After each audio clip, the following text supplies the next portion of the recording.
പടക്കള movie team super star സ്റ്റൈൽമന്നൻ രജനീകാന്തിനെ കാണാനെത്തി ആശീർവാദം നേടി. Friday ഫിലിംസിന്റെ ബാനറിൽ വിജയ് ബാബു, വിജയ് സുബ്രഹ്മണ്യം എന്നിവർ ചേർന്നാണ് പടക്കളം എന്ന സിനിമ നിർമ്മിച്ചിരിക്കുന്നത്. ഈ സിനിമ സംവിധാനം ചെയ്തിട്ടുള്ളത് മനു സ്വരാജാണ്. നിതിൻ സി ബാബു, മനു സ്വരാജ് എന്നിവർ ചേർന്നാണ് പടക്കള മൂവിയുടെ തിരക്കഥ എഴുതിയിരിക്കുന്നത്. ഛായാഗ്രഹണം അനു മേത്തേടത്ത്, എഡിറ്റർ നിതിൻ രാജ് അറോൾ, സംഗീതം രാജേഷ് മുരുകേഷ്. 2025 മെയ് 8 റിലീസ് ചെയ്ത പടക്കളം പ്രദർശനശാലകളിൽ പൊട്ടിച്ചിരിയുടെ മാലപ്പടക്കത്തിന് തിരികൊളുത്തിക്കൊണ്ട് മുന്നേറുകയാണ്.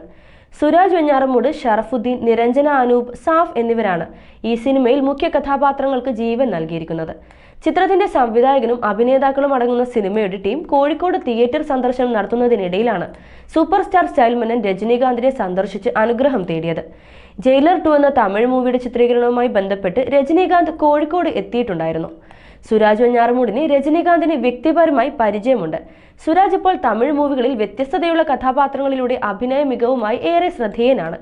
കോഴിക്കോട് പടക്കള മൂവിയുടെ ടീം തിയേറ്റർ സന്ദർശനത്തിനെത്തിയപ്പോൾ സുരാജ് വെഞ്ഞാറമൂട് താല്പര്യമെടുത്തിട്ടാണ് രജനീകാന്തിനെ സന്ദർശിക്കാനെത്തിയത്. ടീമിനെ കണ്ടപ്പോൾ രജനീകാന്ത് അവരെ സന്തോഷത്തോടെ സ്വാഗതം ചെയ്യുകയും സുരാജ് വെഞ്ഞാറമൂടിനോടും ടീമിനോടും പടക്കള മൂവിയെക്കുറിച്ച് വിശദമായി ചോദിച്ച് മനസ്സിലാക്കുകയും ചെയ്തു.